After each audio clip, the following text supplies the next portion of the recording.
Hey, it's the Super Bowl that's just around the corner, and that means you want a super tasty but super easy dish to make for the big game. Well, don't worry, I got you here. Today we are making a super delicious dish called Fajita Panchos. And when your family and friends try this cheesy, gooey goodness, they'll think you're a Mexican food culinary genius. We'll take you on a step-by-step here on Al Lunacy Queuing.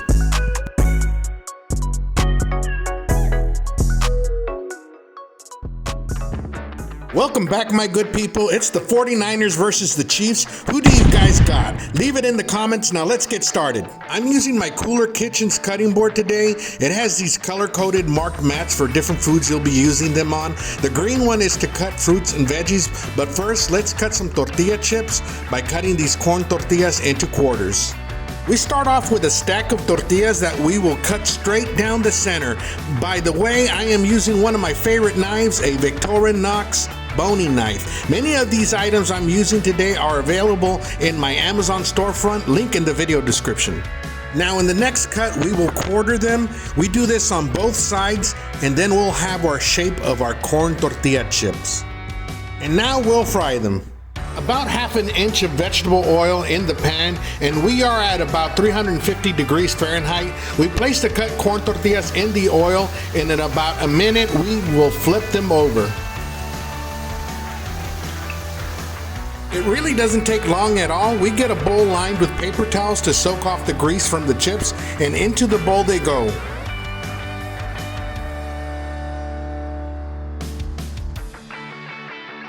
Now I'm salting the first batch here for demonstration purposes, but you really want to wait till they're all done to salt them so the chips are all salted evenly.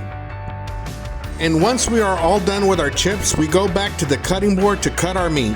We have 2 strips of skirt steak, otherwise known as fajitas, and we are going to cut them into smaller strips so we can tenderize them. We were able to cut 3 pieces from each piece of skirt steak, so now let's get our tenderizer. And if you remember a few videos back, I did a review on this JY Cookmint meat tenderizer. We'll be using that here, but not on the cutting board. Instead, we'll be tenderizing the steak on a plastic plate to not damage the cutting board mats. And just a few passes with the tenderizer on one side, then we'll do the other side. Notice that I left the silver skin on. It won't matter here, the meat will still be tenderized. And for comparison purposes, you'll see that the tenderized piece is much longer than the non-tenderized piece.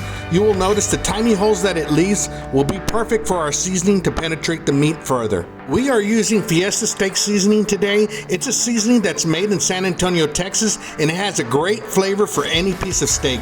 Plus it does have a papaya extract to tenderize the meat even more. We are all done with our seasoning. We place the steak back in its packaging and we'll put it in the fridge to allow the seasoning to do its thing.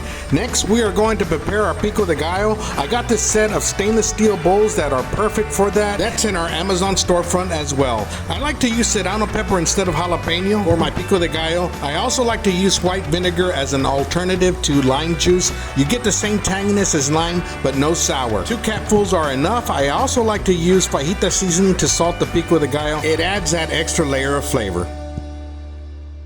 So we're outside, guys. You guys remember this one? This is the Everdoor portable grill that I reviewed just last month.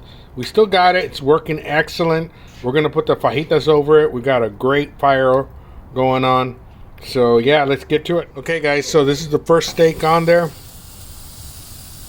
Hear that sizzle? So let's get a couple more on there, maybe 4 in total. We should be good that way. We actually ended up fitting all 6 steaks in there. Not bad, not bad, not bad at all. Okay, guys, so the fajitas are almost done. I'm just going to show you how tender these things are. I'm going to do a one-hander. Look at that. And you know that it had the silver skin on the back, and it still tore off. The fajitas are super tender. I don't see myself eating a steak without using that tenderizer nowadays. It really does the job, as you saw. And that Fiesta seasoning on the fajitas is really on point. I've been using it for years now, and I highly recommend. Look at these. They look perfect. Perfect. All done. Let's make our nachos. And then we're going to use this beans to top off the chips. And so we spread these ready-made Isadora beans across these chips. I really recommend this brand, they're really tasty. And then we top the chips with some Mexican blend of cheeses. It's a combination of 4 cheeses: Monterey Jack, cheddar, asadero, and queso quesadilla. We place the dish in the pizza oven to warm up the beans and to begin to melt the cheese for about 5 minutes. Then we take it out and begin to put our meat. Once we have the desired amount of meat over the chips, we sprinkle just a bit more cheese over the meat. Then we'll put it back in the oven for a few more minutes. And when the cheese is melted to your liking, then take it out and let's continue with the toppings. It's looking fantastic already, but with a few slices of avocado, now we mean business. And don't forget the pico de gallo on top. A crumbled queso fresco or Mexican crema on top wouldn't hurt either, but I didn't have any in the fridge. So all in all, I was able to make 4 plates of this stuff with about 2 pounds of skirt steak. Making your own tortilla chips really does make a difference. They are so much better than the ones in the bag. But now it is time to try. And oh yes, please, look at that cheesy, delicious pool.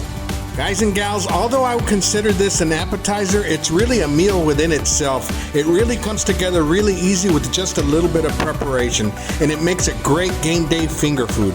Well, my good people, I hope this video finds you all doing well. Don't forget to comment, like, and subscribe if you haven't already. I hope to see you again really soon. Take care of yourself and each other, and remember, go Chiefs, go.